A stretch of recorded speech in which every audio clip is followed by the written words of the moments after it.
Well, good afternoon, everybody, and welcome to this, I think, third already this week of the IFS's events as part of the ESRC Festival of Social Science. Yesterday, we looked at the public finances in general and then at local government spending in particular. And today, we're focusing on public service spending. We've got two presenters today. The first will come from my colleague, Ben Zaranko, who will talk in particular about the spending review, which is due in just 2 weeks now, 2 weeks tomorrow, whilst Graham Atkins from the Institute for Government will be presenting some of their work, and in particular from their very interesting and informative performance tracker, looking at the performance of public services, including, I think, some of what may have happened through this crisis. We'll have Ben and then Graham speaking for 10 to 15 minutes each, straight after I've stopped.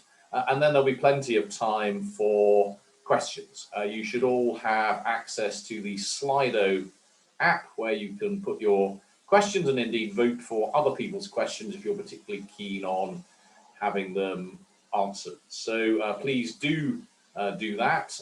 We will finish by 3 o'clock at the latest, giving us plenty of time to cover everything. I will stop there and move straight on, hand straight over to Ben. Thank you very much.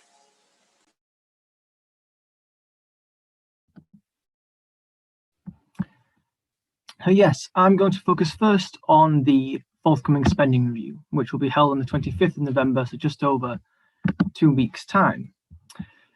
A spending review is normally not just a big fiscal event, but also a big political event. It's often a chance for the government to lay out its domestic agenda, set out its priorities, allocate funding towards them, and that's a big moment, typically in a new government's parliament. This year's spending review is going to be slightly different. Rather than setting out the usual 3 or 4 years of spending plans, this year's spending review is set to set just a single year, just for 2021-22. The reason for that, the government has said, is that the economic uncertainty surrounding the coronavirus, the future path of the virus, what it means for the economy, tax revenues and public services, is such that they can't hold a comprehensive multi-year spending review at this time. We think that on balance, that is a sensible decision. Given those uncertainties, it's not really possible to set a credible set of departmental cash budgets for 3 or 4 years into the future when we have no idea what path the economy is going to take, what path inflation will take, the demands on public services in just a few months, never mind a few years' time. So given that, we think that on balance, it's the right thing to do. But holding just a single year, a 1-year spending review isn't without its downsides. Setting only 1 year of budgets can deprive public service leaders of the certainty that they need to plan efficiently and effectively into the future. If you think about, say, a head teacher or someone running a prison, thinking about whether to take on new staff members, it's very difficult to know whether you should be doing that if you don't know what your budget's going to look like after the end of this financial year. So multi-year planning in normal circumstances can aid with public service delivery, but at the moment, we don't think it would be credible to do so. That being said, we do expect some departments to get multi-year settlements. So I'll talk a little bit about this in more detail later on, but the NHS and schools in England already have multi-year settlements. And the government has indicated that major capital projects, amongst other things, might get multi-year funding settlements to allow them to plan and deliver effectively. So it'll be somewhere in the middle. And even though it might be more short-term in nature than a typical spending review, there'll still be plenty of important decisions to be made. Now, for the uninitiated, a spending review typically only covers a portion of government spending. It doesn't cover every pound that the government spends each year. It's focused typically on what's known in the jargon as departmental expenditure limits, or DEL, which is, you can think broadly about that as spending by departments on public services. And to give you a sense of scale, last year, total government spending was £881 billion. Of that, just shy of 36% was classified as resource DEL, so departments' day-to-day spending on operating and administering public services. Big chunks of that will be things like staff costs and running costs for services. A further 6.8% is capital DEL, so departments' investment spending on things like new buildings and new roads, stuff like that. That's typically where spending reviews focus. A further quarter of government spending is on social security, and I'll talk a little bit about that in a second. And then there's some other portions of spending that the government doesn't try to control in this way in a multi-year process via the spending review. So we expect it just to focus on about 42% of total government spending, and we don't expect it to include social security. But that being said, it's possible that we'll also see decisions made on some items outside of public services. So perhaps the most notable of those would be whether or not to extend the £1,000 or £20 a week increase in universal credit standard allowance. That decision could be made and announced alongside the spending review. We don't know, we'll have to wait and see, but we expect the focus to be on public services. I should say also that most coronavirus spending programs, such as the furlough scheme, fall outside of DEL, so we wouldn't expect them to be affected by the spending review either.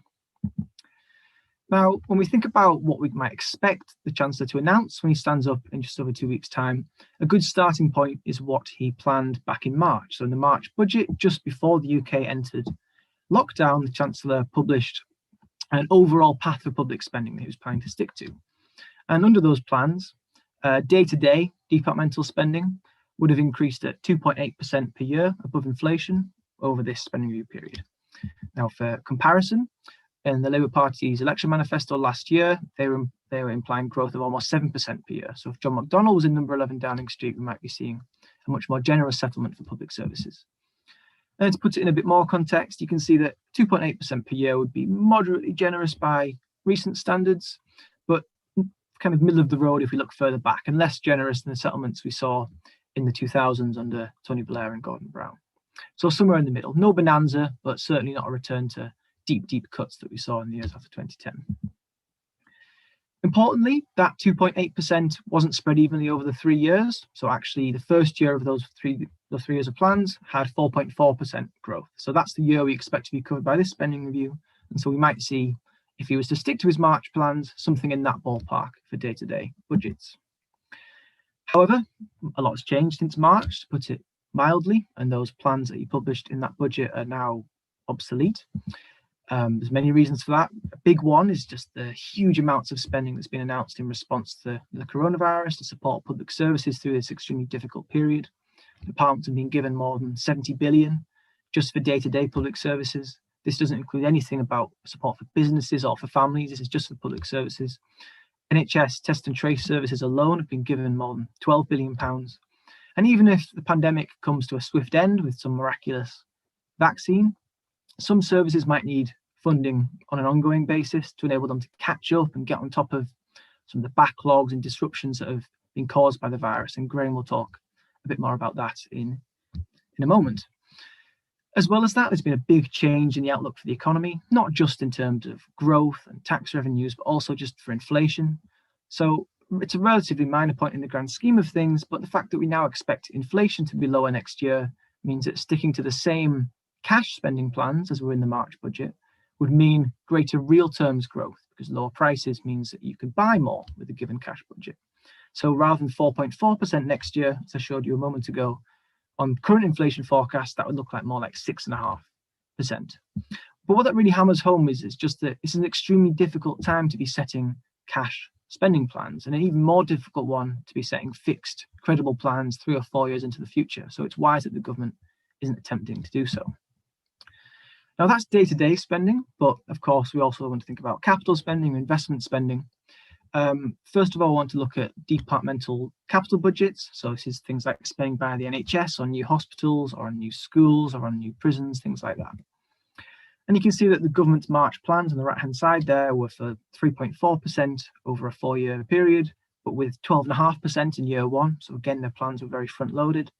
And similarly, that's relatively generous by recent standards, but not quite so generous if we cast our eye further back and compare to what we saw in the late 90s and early 2000s under Chancellor Gordon Brown.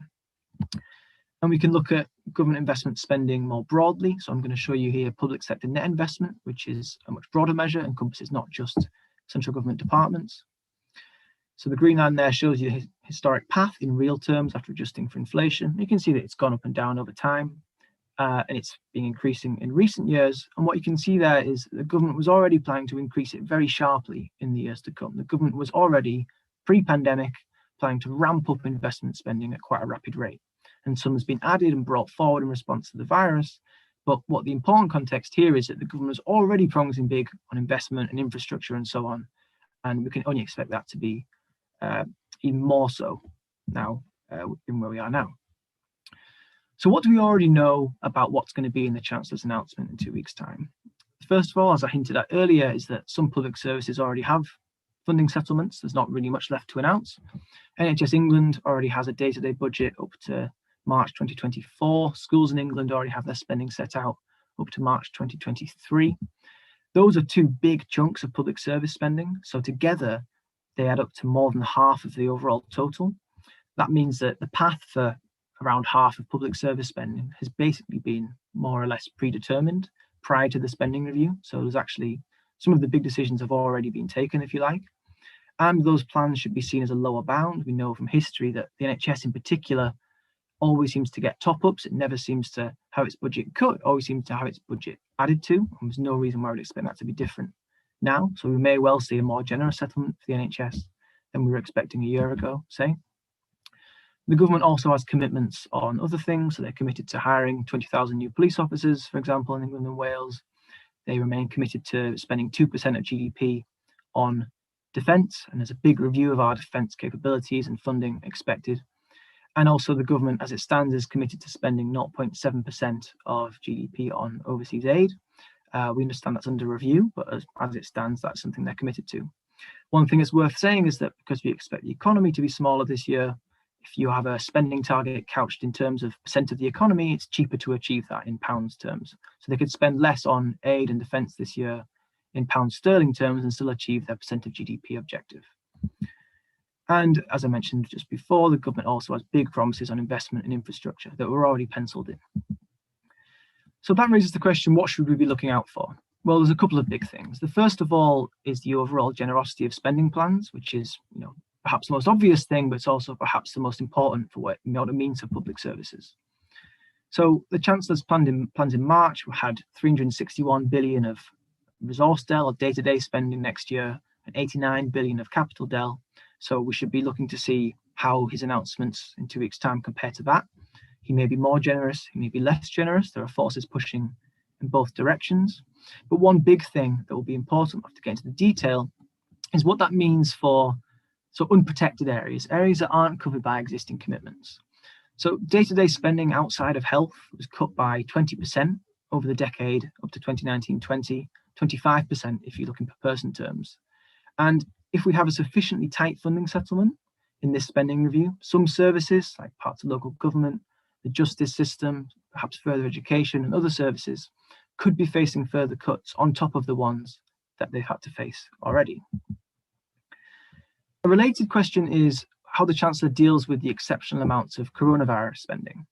So departments have their core services, the sort of business as usual services they're expected to deliver, but they've also had to face exceptional demands and pressures from the pandemic. Now, one option for the Chancellor would be to set departments a core budget and say, this is what would have given you in the absence of the pandemic to do your essential services. But if you have exceptional demands, we're going to have this separate pot of money, a COVID reserve, that you can claim. And you can come to us and ask for extra money if, for example, it imposes some extra cost on you and you have to pay for that. But that's an attractive approach, and it's similar to how in the past we've funded wars, for example, and military operations that have been funded out of a special reserve as opposed to just from the core defence budget. But it does raise lots of questions about how big the reserve needs to be. Some spending won't fall neatly into one pile or the other. Sometimes the distinction isn't as clean as you'd like. And so there'll be questions for departments and public service leaders about what that looks like. Third, we can expect lots of announcements on capital spending. I think we might expect more spending to be announced or to be brought forward as part of an effort to aid the economic recovery and build back better. But as well as that, we might also expect some important publications alongside the spending review, including a national infrastructure strategy, a review of the Treasury's investment rules in the Green Book, and a research and development place strategy. So we may not get all of these, we may get none at all, but we should look out for them because they have the potential to influence not just how much the government invests and what it invests in, but also where, which will be extremely important for the government's much vaunted levelling up agenda. The looming end of the transition period with the EU will necessitate some Brexit spending decisions. So over the past 5 years, the government has spent around 8 billion preparing for Brexit. Most of that, more than half, has been done by just 3 departments: the Home Office, Environment, Food and Rural Affairs, and HMRC. Now, some of that might need to be made more permanent if those departments have permanent responsibilities. So, for instance, HMRC might need to hire tens of thousands of customs agents. That funding will have to come from somewhere, so the government needs to think about that. But as well as that, the end of the transition period means that the government will need to think about replacements for existing EU spending programs, either in the UK, things like research grants to UK universities, or farm support, or regional support funds, but also spending that the EU does on our behalf. So the EU spends just shy of £1 billion a year on overseas aid on the UK's behalf. It counts towards a 0.7% target. If the EU no longer does that, the UK either needs to replace it or perhaps revisit the aid target itself. And the fifth one, and perhaps the most politically sensitive one, is what happens to public sector pay. So the government spends more than £200 billion a year, employing more than 5 million public sector workers. And a big question will be what happens to the pay of those workers. If we look at what's happened over the past decade up to the eve of the pandemic, public sector pay was lower in real terms than it was a decade earlier. And it was at its lowest point relative to private sector pay in decades. To show you that graphically, I'm going to show you here the difference between average hourly public sector pay and private sector pay. You can see that it's changed over time, but you can see on the right-hand side there, it's declined steadily since about 2011, and it's now at its lowest point in more than 25 years. If we then adjust for differences in characteristics between the public and private sector workforce in terms of their age, their education, where they live, and so on, you can see a similar pattern. The gap is smaller, but again, it's fallen steadily since 2011 and is now at its lowest point in decades. And this has exacerbated issues with recruitment and retention in the public sector. This year, in the midst of the coronavirus-induced recession, we expect public sector earnings to outperform private sector earnings, just as they did in the aftermath of the Great Recession in the late 2000s. But we don't expect that to be enough to reverse the last decade of decline in that public-private differential. Looking ahead, the Chancellor has indicated that we must exercise restraint in public sector pay awards. What that means in practice, we don't yet know. That's a big decision for the spending review. But the Chancellor's language is such that we might see a return to the policy of the mid-2010s, where public sector pay increases were capped at 1%. And that led to very modest pay awards for millions of public sector workers. Now, beyond next year, this is going to be a short-term spending review. I think that I explained earlier, on balance, we think that's sensible, it's a necessity, but it doesn't mean that those long-term problems that the UK was already facing have gone anywhere. So as soon as it is feasible, as soon as some of the uncertainty around Brexit and the coronavirus has dissipated, it would be wise for the government to hold a comprehensive multi-year review. There's lots of issues that need addressing. This is by no means an exhaustive list, but some of the things the Chancellor will have to grapple with. If after the pandemic there are demands for a more resilient health service, a more generous social care funding system, a more generous social security net, and just better public services, and at the same time we have a gloomier economic outlook, the economy is smaller than we might have expected, something's got to square that circle. Are we looking at a bigger state? If so, are we looking at higher taxes? There are lots of big, tricky decisions there. And relatedly, how are we going to deal with the pressures from an aging population on spending on health, on care, on pensions? That we need a reckoning with that at some point. There are big reviews expected on things like defence, on the aid target, which I've talked about, on the future of social care funding for older people that's been kicked into the long grass on multiple occasions or over the last 25 years. At some point, we want to deal with that. There are issues around the public sector workforce with their pay and their conditions, and the government's ability to recruit and attract and retain the skilled workers it needs to deliver world-class public services. We need to think about the role of technology and digital services in delivering public services, and I think some of that's been brought to the fore by the pandemic.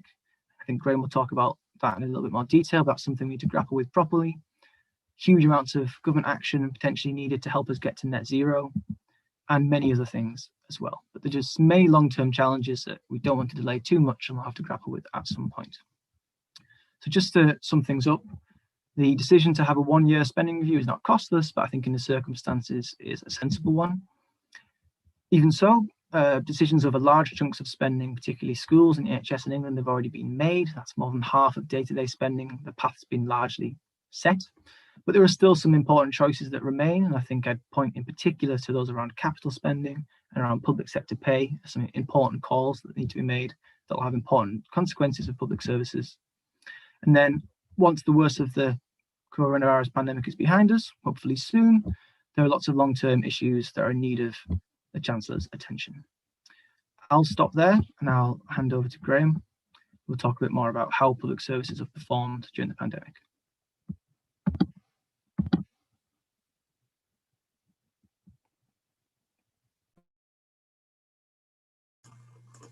Great, thanks, Ben.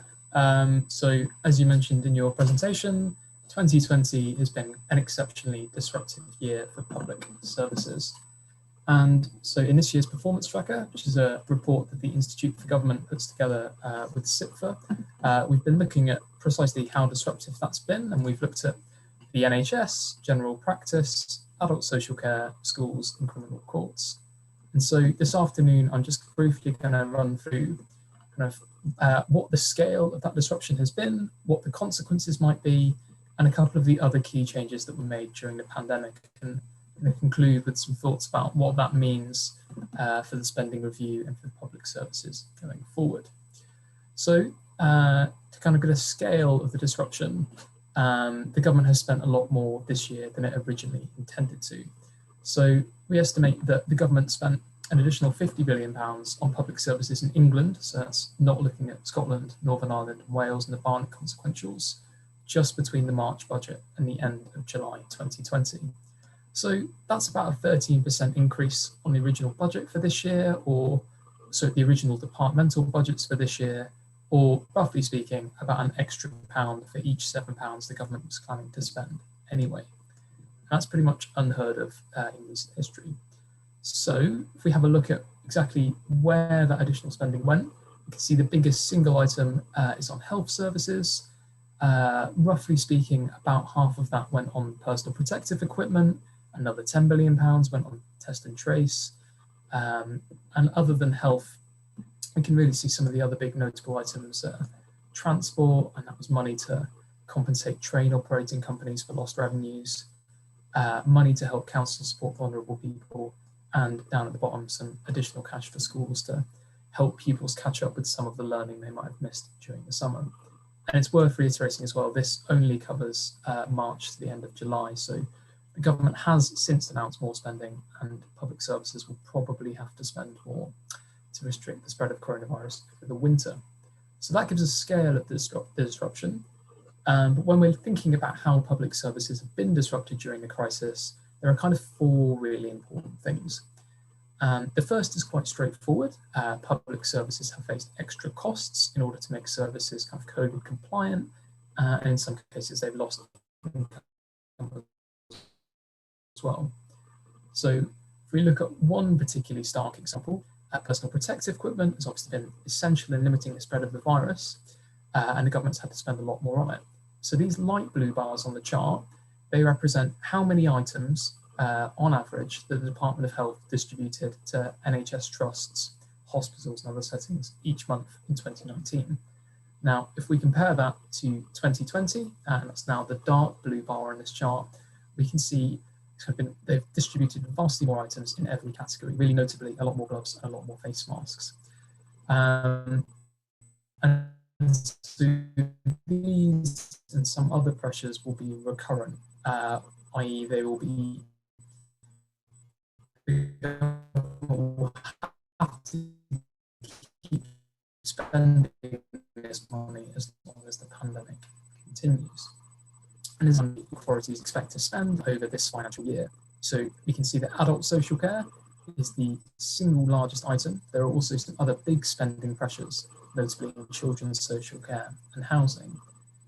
But really importantly, local governments also forecasting to lose quite a lot of income from sales and fees, which include things like parking charges, as well as business rates and council tax, the main locally raised taxes. In fact, perhaps surprisingly, local authorities project that they're going to lose £5.9 billion in revenue this year, well, they face 5.4 billion extra spending on local services. So in some cases, coronavirus has been, lots of public services have faced different demands. And the big rise in patients presenting with COVID symptoms necessitated the creation of separate facilities, restructuring hospital wards, quickly expanding critical care beds. But it's also evident to stay home and not visit hospitals. If you had coronavirus symptoms in the first phase of crisis, there was a big rise in calls to NHS 111. So again, this light blue line shows the number of calls to NHS 111 each year, and we can see that was fairly consistent each month in 2019. And again, if we compare that to 2020, we can see a really sharp spike during the first wave of the crisis, and another slight increase towards the right end of the chart as we were starting to head into a second wave. Now, while public services were facing higher costs and new demands, many were operating with kind of fewer staff. That's really notable in health and social care. So during the peak of the first wave of the virus, between March and June 2020, around 8% of staff time in adult social care was lost due to sickness, and that compares roughly to a rate of about 2.5% crisis. Similarly, 2 percentage points higher in April 2020 than in April 2019. Now, the other big disruption, and this has really been for kind of services not quite on the front line responding to coronavirus, thinking here of things like schools and courts. Many had to shut down, at least to begin with, to comply with social distancing requirements, and are now operating at a much lower capacity. So in courts, jury trials were initially entirely postponed, and even kind of in August, as things had started to return somewhat to normal numbers. Likewise, schools closed. Schools in England closed their doors to all but the children of key workers and most disadvantaged children. Fewer than 3% of pupils attended school between the 24th of March and the 1st of June. Now, these temporary closures are particularly important because they're going to have long consequences. The principal one being that public services are going to face large backs.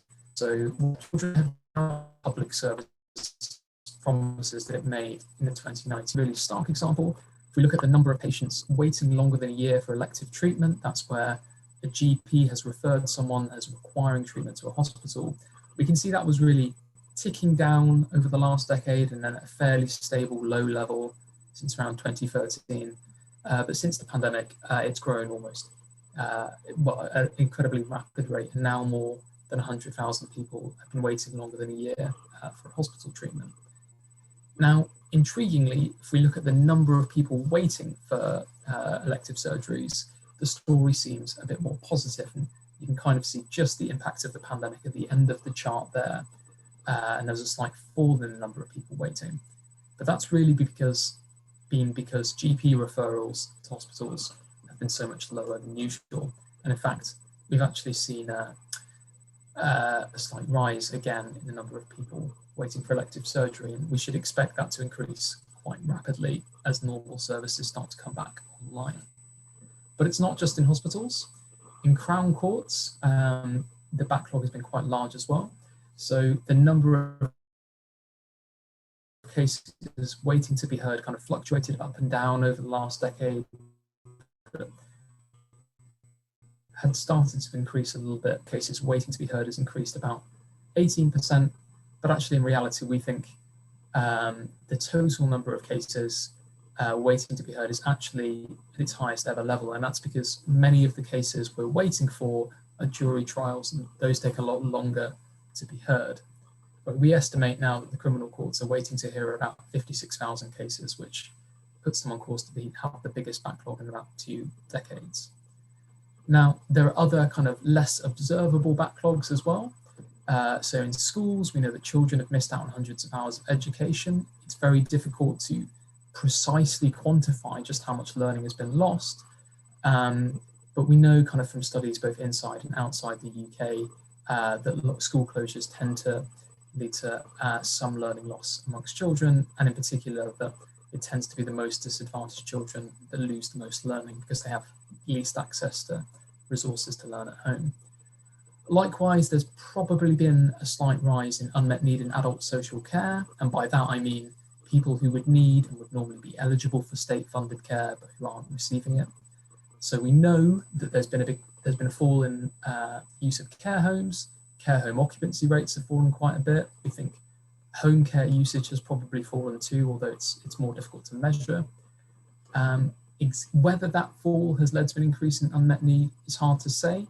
Surveys of local authority directors suggest a mixed picture, although kind of some evidence from Carers UK and other charities suggests there's been an increase in the number of people providing unpaid care since the pandemic started, which at least implies there may be some unmet social care need. So these are just the backlogs, of course, in the services that we looked at. There are also likely to be large backlogs in children's social care, where there have been a rise in referrals, people concerned about children since schools reopened, and in prisons, for example, where almost all rehabilitative activities stopped during the pandemic. But it's not just disruptions that have happened during the crisis. The government also made quite large changes to the way it funds and manages these public services. And of course, public services themselves changed how they operate. So here I just want to focus on two big changes, which are likely to feature in the next multi-year spending review. So not in the one upcoming on the 25th of November, but when the government thinks about planning spending for the next few years, some big issues that are likely to come up there. Now, one major change was the funding. So as I've said before, in many cases, the government provided a lot more money, but importantly here, in a lot of cases, the government changed the terms and conditions that are attached to that funding. So in the NHS, the government provided hospitals and GPs with block funding grants. That is to say, they kind of gave them money with few strings attached. There were not kind of targets or payments by activity, as sometimes normally is the case. It also allowed GPs and hospitals to claim reimbursement costs for any coronavirus-related activity. Now, people we spoke to in the NHS told us that this sped up decision-making, encouraged collaboration, and it really helped some of the organisations to focus on responding to the pandemic rather than thinking about their organisation's budget when deciding what to prioritise. The second major change was the hospital discharge funding. So in that case, the government provided the NHS with additional funding to pay for the first 6 weeks of a person's non-medical care when they were discharged from hospital. Now, that removed the need to assess whether that person was eligible to pay for part of their care, which would normally happen in our means-tested and needs-tested social care system. Now, this really did help speed up discharge at the start of the pandemic. Hospital bed occupancy fell to about 60% in the first quarter of this financial year, and that compares to a normal occupancy rate of about 90%. In fact, one interviewee from the NHS who we spoke to told us that this additional funding completely changed the usual antagonistic process and removed the incentives to limit access to care, which had been in place before. Now, there were, of course, major shortcomings for faster discharge. Many people were discharged into care homes without testing, which contributed to the spread of the virus. But it's worth noting kind of faster hospital discharge has been a long-term government goal, and the real problem with fast discharge at the start of this crisis was the lack of testing rather than the process itself. In fact, we think the government should consider how best to continue faster discharge. In normal times, hospital is rarely the best place for a person who is medically fit, and studies have shown that long waits for discharge are associated with declines in muscle strength and independence. Importantly, in adult social care and community care, and the government shouldn't just try to replicate discharge without thinking about the support that those services need. Now, the other major change I want to talk about is the increasing use of technology. So it's a bit of a cliche, but it remains true that coronavirus led to the rapid adaptation of technologies kind of been contemplated for a lot of years but haven't been widely used before. And in a lot of cases, the pandemic accelerated use of already existing technologies. So if you've had a GP appointment with a GP in England this year, you are much more likely to have had it over the phone or as a video consultation than you were at the start of the year. So essentially, general practice has shifted from being primarily face-to-face to almost a primarily remote service. So these blue bars on the chart, those show face-to-face appointments, and we can see at the start of the year they were making up most of them, most appointments. And then we see the orange and the yellow bars, those are kind of telephone and video appointments, and we can see a rapid increase since March, and over 40% of GP appointments were remote in the last week of August compared to just under 15% at the start. Now, that's really been driven by the fact that the government has simply spent a lot more on remote technology. It's reimbursed GPs for remote working equipment. It's purchased laptops and Wi-Fi routers for disadvantaged students. In the case of the NHS, it bought software called Attend Anywhere to allow clinicians to do video consultations. And that's been really beneficial during the pandemic. But in some cases, it's not been enough, particularly in schools where the government's goal is to kind of prevent disadvantaged children from falling behind during the crisis. It probably needs to expand the amount of funding, the eligibility for free laptops so that every child who needs a laptop to access remote learning can do so. One big issue that kind of remains is about the quality and the accessibility though of remote services compared to those face-to-face. So GPs that we spoke to said they were not able to offer as high a quality of consultation over the phone or over video as they would face-to-face. Lawyers told us that remote hearings don't work as well for vulnerable defendants. And in many cases, kind of certain groups for whom English is a second language, or perhaps those without Wi-Fi or a mobile of their own, can find it quite hard to access remote services. And notably, of course, remote teaching and remote schooling has almost certainly expanded the education attainment gap and hasn't proven a good substitute for face-to-face teaching. So given these concerns and some of the limited evidence on some of these issues, we think the government should not shift to a digital by default approach to public services. And instead, it should use some of the time ahead of the next multi-year spending review to review whether the use of technology has been effective and where it's been effective and for who, because clearly that won't be the same in all cases. In particular, we think there's a really pressing need for to commission evidence on where and for whom remote appointments are appropriate, what the impact of remote hearings has been on the quality of justice, and how these new technologies have affected staff recruitment and retention. So while 2020 has been an incredibly challenging year, and when things eventually return to normal, most public services will face large backlogs, it's shown that there is also scope for reform. It seems pretty clear in the way we fund public services and the technologies they use to deliver. But the new technologies in particular will require careful evaluation to ensure they benefit citizens. So the focus of the one-year 2020 spending review in the next couple of weeks probably needs to be on how services will weather the virus, but the next multi-year spending review needs to be looking at these kind of longer-term changes and whether they should be kept and for whom they're useful. So I hope that was useful. I think we can now get into some questions. Well, thank you ever so much, Ben and Graham, for two fascinating presentations. A lot to chew on there. We've got a couple of questions, but only a couple, so people please don't be shy about coming forward with your questions. Actually, Graham, I've got one for you, which is really, it's very striking, some of the numbers that you showed in terms of backlogs.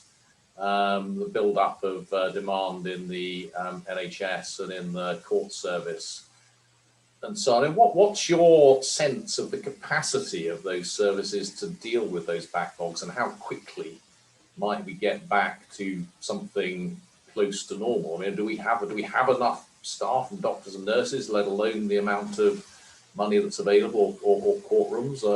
Is this going to be a one-year impact which is going to take 5 years to clear, or can we do it any quicker than that?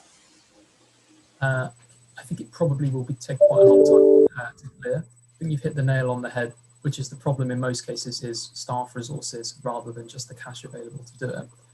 I think the big question, and what I would be concerned about if I were the government, would be, can we use some of the kind of remote working and new technology in order to speed up how long this would, to reduce the time it would otherwise take to get the backlogs down. But certainly I think it will be more than 1 year at least.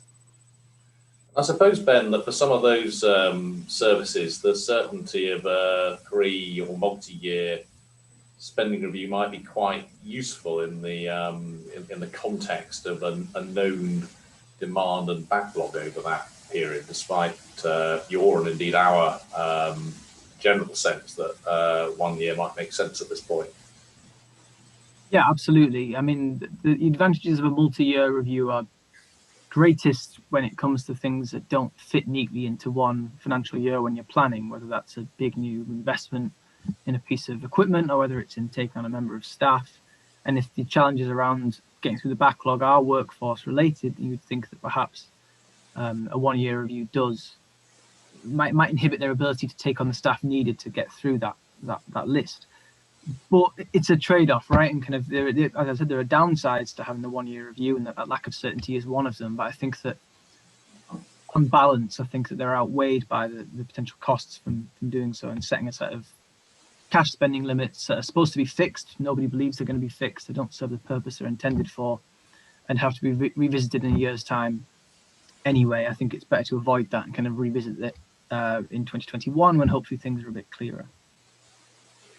And I guess that relates to the question we've got here from Mark, which essentially says that because the core spending on public services doesn't differ massively from year to year, wouldn't it be possible to confer multi-year allocations for most elements and, as it were, have the COVID war chest available a little longer? Yes, I think that would be one possible approach they could have taken. And if you think about the case of NHS and schools, that is basically what they've done, or what they will do, we expect. The way I think about it, I think there's two reasons why you might be reluctant, if you're the Treasury, to set multi-year cash spending limits at this point, even just for core services. The first is the unpredictable demands on those services, and you kind of don't know how much is likely to be needed, and you can get around that with some sort of COVID reserve, some sort of COVID war chest. But I think the second reason is that knowing the appropriate level of spending plans and the appropriate kind of generosity of spending plans 3 or 4 years out is harder to judge at a moment when the economic uncertainty is so great, and not even just kind of the size of the economy, but also kind of the outlook for inflation and so on. It's far harder to know what the appropriate level of cash spending on prisons in 2024 is at this moment in time than it would be normally. And I think that even if you think that the demands on core services don't fluctuate too much year to year, that may well be true. What you still might not know at this time is what you think the appropriate generosity of your public service spending plans should be, because of the uncertainty, and also because of whether the furlough scheme needs to be extended, whether permanent increases in social security are made permanent, and kind of other parts of the public finance picture. I think it's much more difficult to make that judgment at this time. So while I think Mark is right, you could do that, I can see these strong arguments for not doing that and waiting a year. So, Graham, I guess one question for me is how optimistic you are about this being a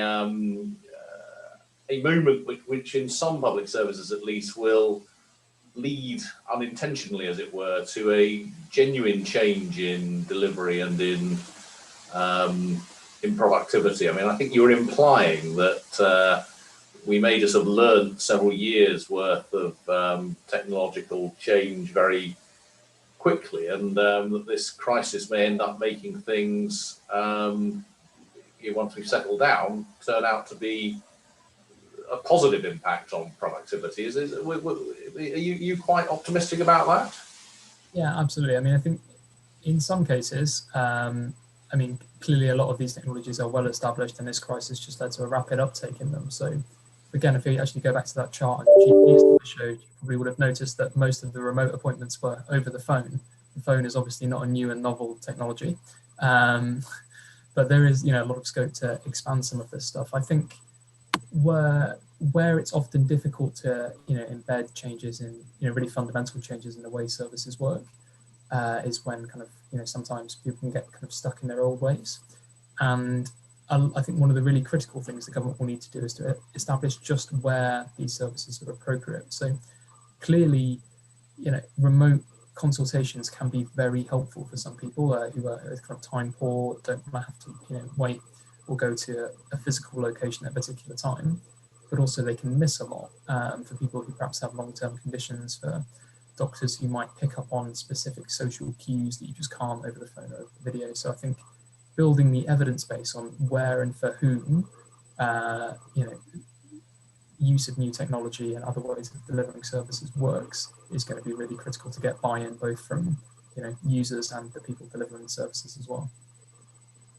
There's a question here about what the long-term funding implications of the use of tech might be, but are you looking at significant additional funding, at least in the short run, in order to make longer run savings, or is your sense that most of that spending has already happened?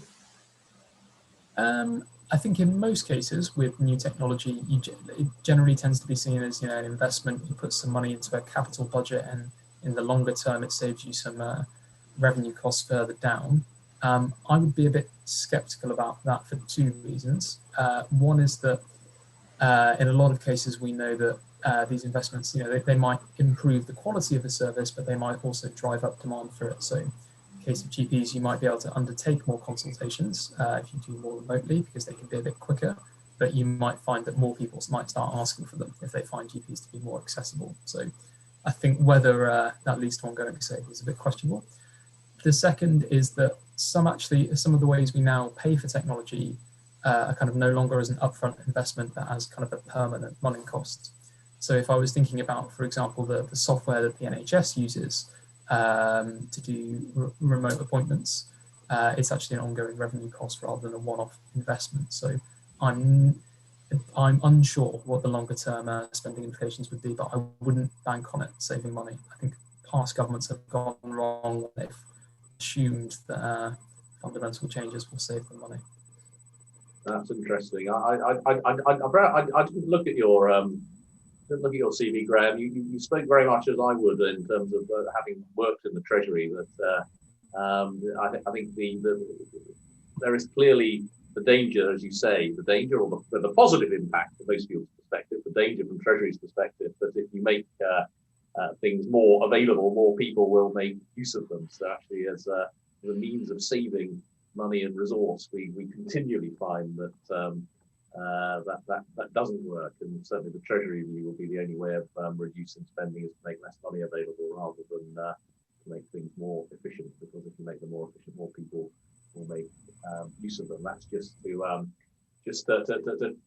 channel my memory of more than a decade ago now working at the Treasury.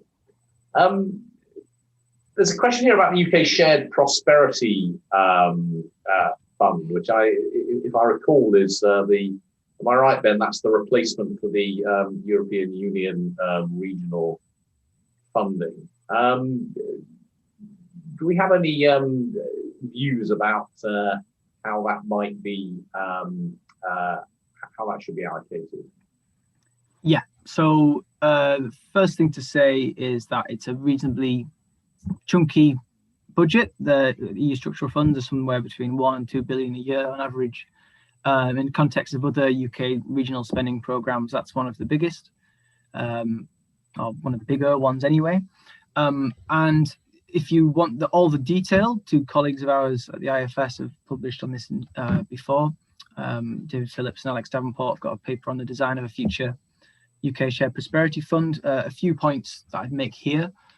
In terms of how it's allocated, it's a political choice, and the government has a decision to make on how it wants to, what things it wants to place weight on, right? If you were to place weight on targeting areas with low productivity, you might end up with a very different allocation to targeting areas with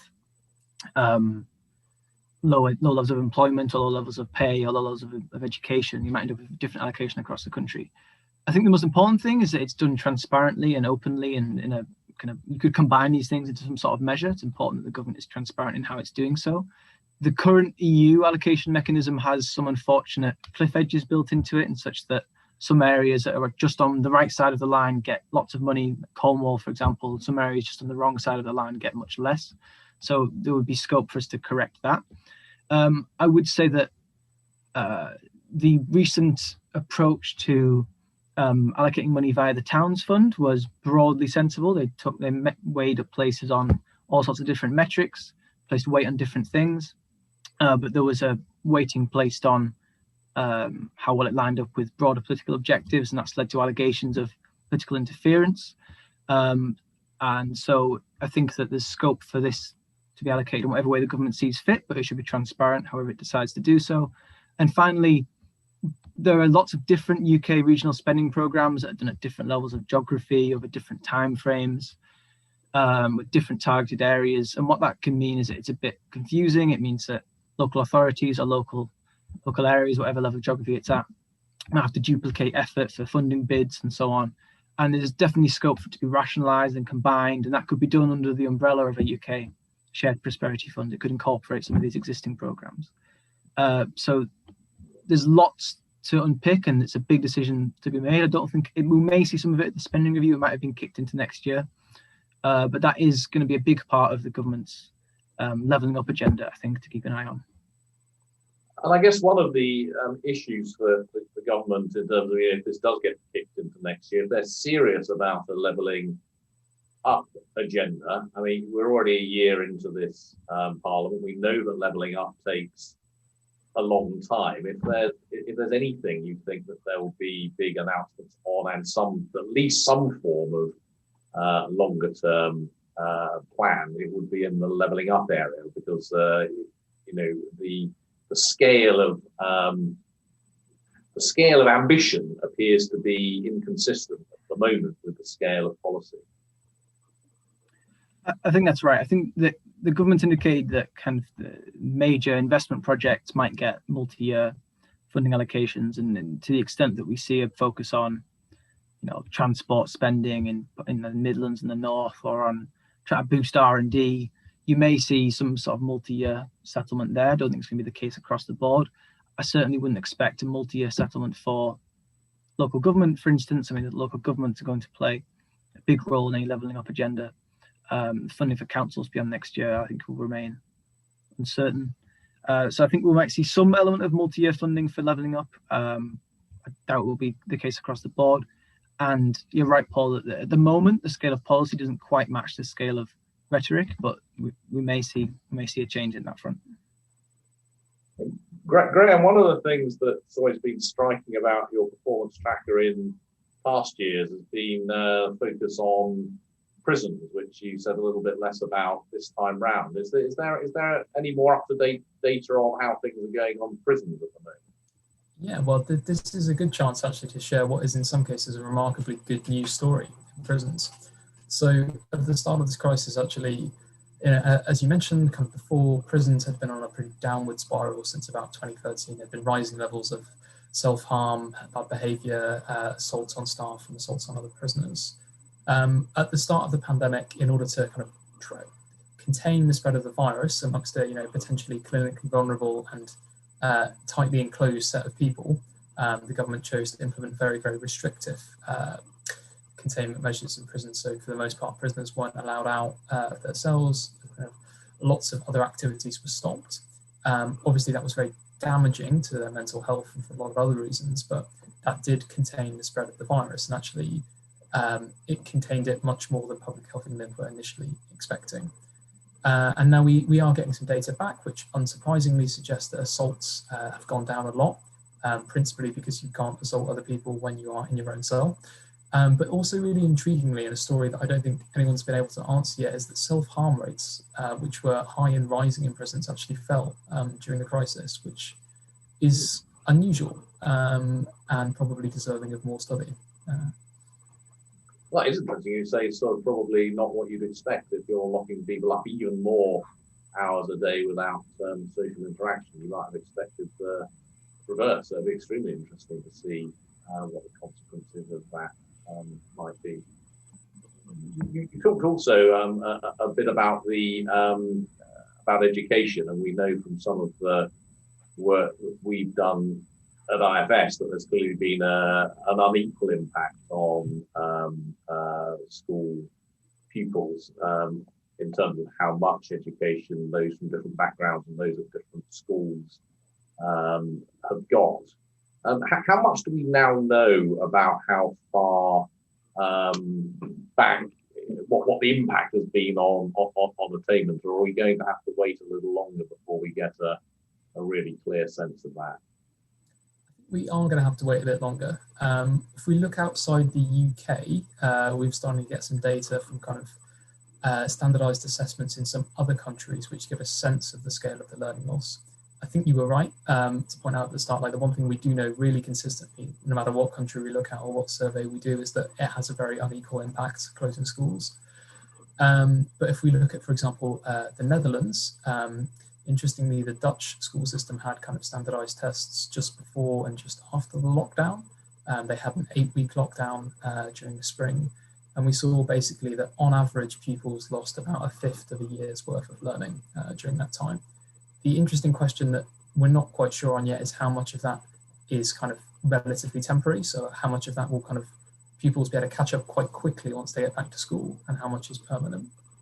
I think one important thing to say about the government's response to this is that it's implemented a kind of £1 billion fund for additional funding for schools and some for additional tutoring as well. But the money that's gone to schools has been allocated on a per pupil basis. And a lot of people have quite reasonably criticised that allocation, because if we think that the impact of school closures has disproportionately hit disadvantaged children harder, you might want to allocate more resources to schools which have a higher share of disadvantaged pupils. Yeah, and we're drawing to an end. I mean, one last question, Ben, that I just clearly one of the biggest decisions government's going to have to make is over public sector pay. That's something like £200 billion a year from memory. So a pretty large fraction of public service spending. Where are we in terms of public pay relative to pay in the private sector, and what scope is there for economically, if not politically, holding it down? Are we still at a relatively low level, or has it shot up to a higher level at the moment? So as I showed in my slides, if we look up to just before the pandemic got going, public sector pay relative to private sector pay has been declining steadily for the past 10 years. It's not to say it hasn't been increasing, it has been increasing, but it's been increasing much more slowly than in the private sector, and not by enough over the decade to keep up with inflation. Now, on average, public sector workers still earn more than private sector workers, but that's largely because they're much more likely to be highly educated, to be teachers, doctors, and so on, than their private sector counterparts. There are plenty of other compositional differences between the two. And as we control for all those differences, we still see a similar pattern in that the differential has been declining very steadily. Clearly, there's other differences in terms of conditions and pensions and job security and so on. And all those things will matter a lot during a recession and during a pandemic. Now, this year, private sector pay data is going to look a bit weird because of things like furlough and so on, but in hours worked are going to be so variable. But it looks like this year, some of that decline in the difference between public and private sector pay will be reversed, as public sector workers, almost all of them, will stay in their jobs, continue to earn, particularly if they work in things like health and care and in education, whereas a lot of private sector workers will sadly have their hours reduced, their pay reduced, lose their jobs and so on. So that will reverse some of that change of the past decade, but not all of it. What happens looking ahead? The government has said that, in its words, it wants public sector pay to retain parity with private sector pay. Now, what exactly parity means? Do they mean increase in line with private sector pay on average so that the differential remains exactly where it is? Does it mean return it to where it was pre-pandemic? It's not obvious what that means. What I think it does mean is that public sector workers should expect at least a couple of years probably of restraint, at least some current language. Now, you might think that pay restraint is going to make it more difficult to, for example, hire 50,000 nurses, 20,000 police officers, however many prison officers, and so on. I would say that in the midst of a recession, when private sector jobs are hard to come by, you might be less concerned about that. You might think that some public sector jobs have higher status now and are more secure and more attractive. You might also worry that some of them are perceived as being more dangerous. So exactly how it will play out, I think, will be difficult to predict with certainty. But I think that we'll probably have to take on a case-by-case basis, sector by sector, when the government's making public sector pay decisions. But I think they're unlikely to be especially generous, at least next year. Great. Well, thank you very much for that. And some big choices for government coming up here, both in terms of their overall spending, how they're going to treat those, how they're going to treat public service workers, how they're going to make use of the new use of technology that we heard about from Graham, how they're going to catch up with backlogs that we've seen.